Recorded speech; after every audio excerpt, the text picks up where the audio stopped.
Welcome to Austin, where we have a very special opportunity. So thanks to our friends and sponsors over at Dropbox, I have the chance to chat with Lando Norris, a driver from the McLaren F1 racing team. Now, I've been a huge fan of both Lando and F1 for a long time now. So to have the opportunity to have a chat with him, talk about what kind of tech he uses, how he stays focused in a race, is something you're not gonna wanna miss.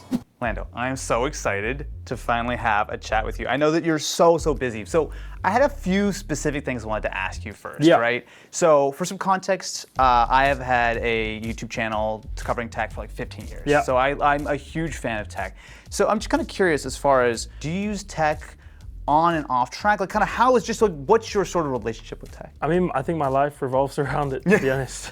both when I'm working and I'm at track, when I'm away in my personal life, and also when I'm away working but not at track. Especially probably then. That's when we look into all of our data and we go through all of those things. We use the simulator to review things, to prepare for races. I mean, it's all around us nowadays, to be honest. It's even the things you don't think it is. So I'm used to it. It's in my life. I got a question, actually, you mentioned it. I've always wondered. So I always see on TV, you know, you're like in the middle of like qualifying. What are you looking at on the screens when they put it in front of you? I'm just watching movies and stuff. season 5 of. What am I looking at? So it's all preference.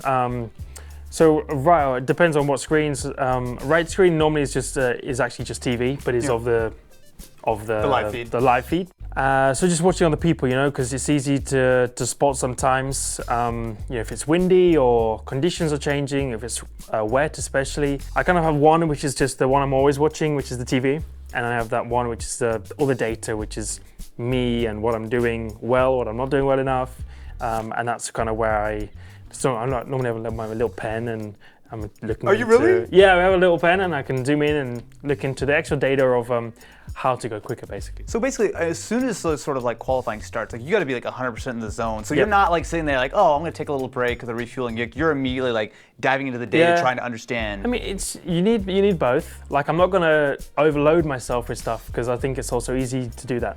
So over time, you learn what the preference is for how much stuff I can look at, whether it's a couple bits of data, a couple of things comparing to other drivers, and maybe a couple lines I can change, and I'll be done with that. That's awesome. And it's funny, I hear sometimes on radio, especially for like maybe like tracks that have like longer straights, whatever, you'll hear on radio like, oh, I saw someone did something, because like people like watching the actual screen. Do you actually watch the screens as as you're racing? Yeah, I mean they have the big screens normally in front of in front of the grandstands. And we watch them. I don't know if everyone does. I think most people do. But you know, when you're in like 6th gear, 7th gear, 8th gear, especially if you're on your own, there's no DRS. You know, you're just sitting there. And you are waiting. You know, 3, 4, 5 seconds. You're just waiting, and you get to a point where you're not thinking, okay, I need a break here. Like that's in the subconscious already. It's just you know where you're gonna break. So you have the couple seconds where you're literally just like, oh. You know, and you're watching because it's also information of, he crashed into that guy, or that guy made a mistake there, or those kind of things. Or you can even look at gaps between people as well. So I'm not just watching it because it's like, oh, that's entertaining. It's more like bits of information that you can take on board. That's awesome. So can we rewind a little bit? I'm just kind of curious. So how did you actually get into, not only just like Formula One, obviously I know that's a very long sort of process, but just into racing? Like, I'm assuming, did you start with like karting or something? How did that actually get started? Yeah, so, it's a long time ago. So my very quick journey started horse riding. Really? Yeah, so 4 legs, but that went away pretty quickly. 4 legs, 2 wheels, so then that was motocross, motorbikes. Really? How old were you? Actually, no, I'm wrong.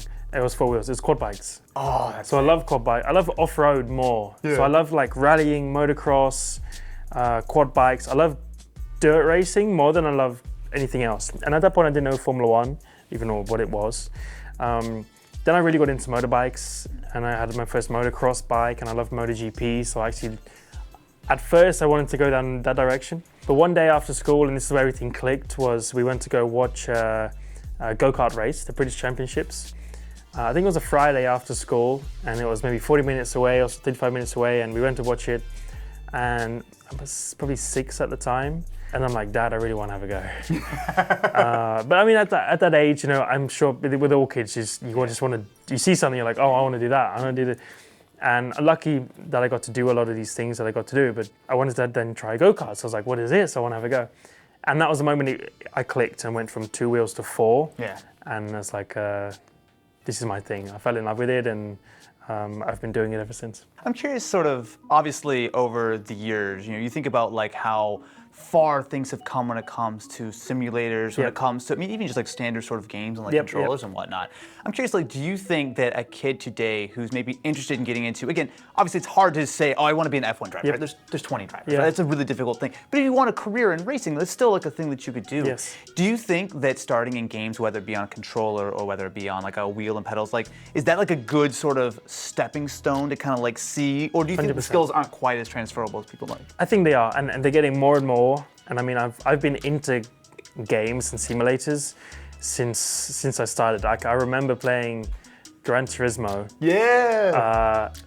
Like on PlayStation 2, it was Gran Turismo 4 or 3. And my dad loved it when he was younger.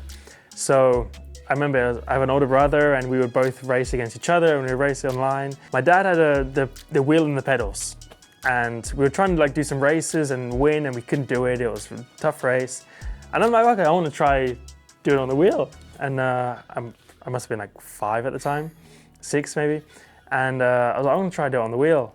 And the pedals on the floor, like stuck to the ground, taped up the wheel so it doesn't move on the table.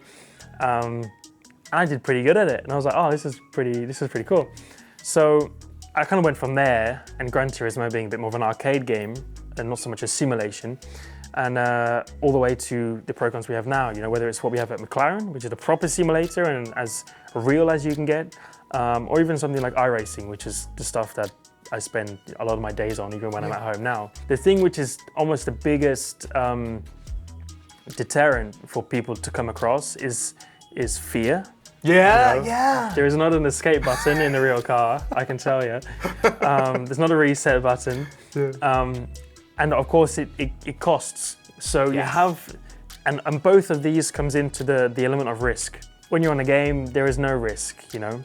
But you're getting more and more, and that will continue to grow, is people who can start off in a simulator, start off at home, drive all of these cars, and they'll be able to go into a real car and transfer their skills. And definitely at some point you're going to have someone that's doing that go into a high level of racing. So I'm curious, as far as when you look at McLaren as a whole, right? Yeah. Obviously, it's an incredible team. There's all this kind of history, but it's also an enormous organization. Like I know, you know, when you watch on TV, it looks like there's like 20 people around the trackside, but there's over 1,000 people back at the base.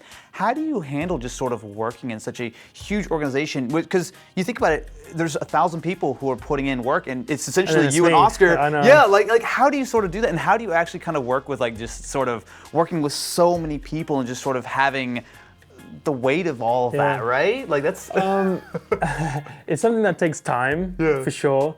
And I probably thought of it more when I was, you know, when I just started it off in Formula One than I do now. Like now I feel a lot more comfortable and at home, and it kind of feels normal because you get used to things. But probably the time I get most nervous out of everything I do is when I'm standing in front of the whole team and I'm, you know, like I'm having to talk. Oh man, I'm so bad at these things. But I'm more nervous there than I am, you know, on the grid before the race and things like that. It's weird, so I still find it odd to think about, you know, that you have all of the aerodynamicists and guys designing and building the car, and then it's like, okay, now it's my turn to do something with that and to try and give them a good result or win the race. And so there's definitely a lot of pressure with it. And you know, when you damage something, you're like, oh, a lot of people put a lot of work into this, and now I've broken it or something, you know. So you feel that, and I think you feel the pressure, but you also feel the opposite. You feel when you have the success, you're like, damn, I've delivered for them and I've given them something to cheer about and celebrate, and you made their time and their work worth it. But it's cool, you get like, the fact you get to work with so many people, and it's something I still find weird to talk about because I'm like, all I do is just drive the car. Like that's my thing I'm good at. I'm not good at anything else. I couldn't design a car for my life. I got no idea on how it works. I understand some things, but they do their stuff that they're incredibly talent to that. I do my thing, and all together we try and achieve what we achieve, and that's to win races and to win a championship and that kind of thing. And it's still just as cool now as it's ever been. I'm curious, I hear like some drivers like actually travel with like, like a gaming PC or whatever the case is. Is there any kind of tech that you like wouldn't leave home without, or you like to take with you, especially when you're on like a multiple week trip where you're not going to be at home for a while? I used to carry, so I used to have the PlayStation, so I used to carry that around with me everywhere. And the screen, so I'd play on flights and I'd spend hours and hours. The thing is, I wouldn't sleep because I love doing these things so much. I only found like I would spend too much time doing that, and I wasn't disciplined enough then. I think I am now, but it depends. But like I must save my time for at home. That when I'm home, I'll game and I'll spend my time with my friends and do those things. But almost when I'm away, it's kind of like my head's in the game of racing and thinking of those things and sleeping well and eating well and focusing on that. And because I'm still such a gamer and so in love with those things, I know that if I bring something, I'm going to spend way too many hours on it, and I'm not going to sleep and all those things. So I try and not let myself drift away from those things by leaving that for at home and my personal time. Well, I know it's important to have that balance, but it's also so easy to get sucked in, and especially with sleep, because I know it's such a huge thing. We got this crazy jet lag and this huge schedule and everything. Like you've got to stay so laser focused on keeping you at 100%. Like that is part of my job. Part of my job is not just racing, but it's how can I make sure I'm prepared and fully fit and recovered and all of those things to be able to perform. But you also want to be able to turn off. And for me, just one of the things I've learned over time is it's not always of how much can you think consistently of these things that I need to focus on. I was almost overthinking things and thinking too much of, damn, I didn't do good enough here. I need to think of that, and what did I do wrong there, and what did I do? What can I do better here? And I almost overloaded myself with too much information. And actually, over time, I've learned to get more out of myself in certain areas, more focus, more dedication, is by having those bits in between, which are like, forget about it for 1 hour, 20 minutes a day, to then be able to come back in and focus on the job I got to do. What's important, I feel like, you need contrast in life, right? If you're just at 100% all the time, you just can't sustain that, right? I can't, and I've learned that. That's one of the things you've learned, and probably one of the most important things I've learned over time. All right, can I hit you with some rapid fire questions? Okay. All right. What's your favorite car on the road? Obviously, much slower pace than normal. Yeah. What's my favorite? I'm sure you have a little bit of a fleet back home. I have. So I love cars. That's the thing I'm pretty I love the most. And I spend a bit of my money on is cars. I'm right there with you. It's not just I love to drive them on the racetrack and race. I love just look at them, the sound, and the smell you get from cars, that kind of thing, and they're beautiful. So my favorite, I'm not sure, but normally the louder ones. Normally the ones that people hate more are normally the ones that put a bigger smile on your face. The louder, the better. V12 engine, that kind of thing. So follow up from that. What's your favorite driving road? Good question. To be honest, sometimes country lanes are just, they're like the most especially when you're just in nature. And you're like, what's the complete contrast of that? Is a car that is making a louder noise and waking up all the birds. I don't know, there's something very special, kind of like what you just see in a movie or something, when you just it looks so out of place, but it's just such a joy. Or kind of like a mountain, in Monaco, you have some nice roads that go up to the top, not too busy, and it's just like a cool ride, beautiful views. Like a mountain pass road that's pretty special. Nice. So, do you have any music that you listen to before a race, or kind of what's that? For me, music is big, and I listen to music before races, before qualifying, practices, all of those kind of things. But it changes. It can be stuff that's a bit more mad and kind of gets you a bit more pumped up, but it can also be the complete contrast, and it's just super chilled, sad, depressing music. Country, I love, my thing I probably listen to most consistently is probably country music. Nice. So, that's my thing. All right, last question. This is a very personal one for me. Okay. What are the odds that a random person, maybe named Austin Evans, if this theoretical person hopped in an F1 car. Yeah. What do you think the odds are of being able to make it, not just to get it going, right, which I know is the whole thing, but to make it around a lap, not even fast, just to make it around a lap. This has been a debate I've had with a friend of mine for a long time. I've got a few people's opinions on it, but what do you think the odds are of this hypothetical person being able to just do a lap, even if it's like a 5-minute lap or something? This is not encouraging. This is not encouraging. I think you do it. Okay. Because there's a lot of there's anti-stall, so you can't stall it. Okay, that's good. But there's no traction control, there's no ABS, so the rest it depends how quick you're going. But normally, the quicker you go, obviously, then the more physical. So for you just to do a simple lap, if I just said go in first gear and don't go out of first gear, it's definitely possible. Okay. So this is encouraging. This is good news for me. I think you could do it. Awesome, I dude. think. Thank you so much for taking the time, man. I appreciate pleasure. it. Good luck with the rest of the season, man. Thank you so much. It was incredible to chat with McLaren Formula One team driver Lando Norris, and one of my big takeaways was how necessary it is to have both teamwork and the right tools. The partnership between the McLaren F1 team and Dropbox inspired me to rethink how our team can work together and utilize the same tools in our world of tech video production. Similar to the McLaren F1 team, who has members working at both the McLaren Technology Center and around the world on race weekends, I travel enough that it's incredibly important to have assets, videos, and docs synced across my entire team. That's where Dropbox comes in. It's secure and makes it easy to organize and share a large amount of content. Dropbox has made sharing effortless for my team.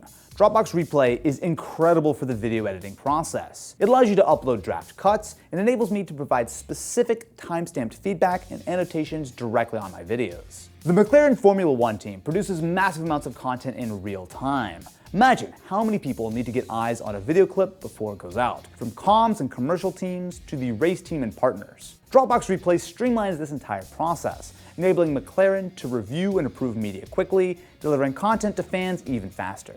Securely sharing your files is essential, whether you're a small team like ours or a powerhouse like the McLaren F1 team. For us, maintaining confidentiality is crucial, especially when we get early access to unreleased technology. Dropbox's security features, like encryption and password protection, keeps our embargoed files and sensitive information protected until we're ready to release it. We can also rely on the watermarking and no download links to maintain control over how our creative work is shared. For McLaren, the stakes are even higher. Their creative assets contain confidential intellectual property that demands the highest level of protection. Just like us, they rely on Dropbox's secure sharing to make sure only the right people have access to their critical documents. Whether utilizing Replay for marketing and communications content, or securely handling files for legal and partnerships, Dropbox allows teams to securely track, review, and approve deliverables with anyone, no matter whether it's with internal teams or external partners. Whether you're managing a YouTube channel or operating as a Formula One team, Dropbox provides the tools to keep you organized,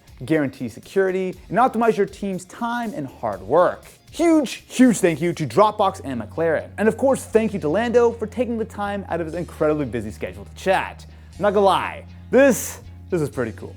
Click the link below for more behind the scenes content from Dropbox on how they help us both on and off the track.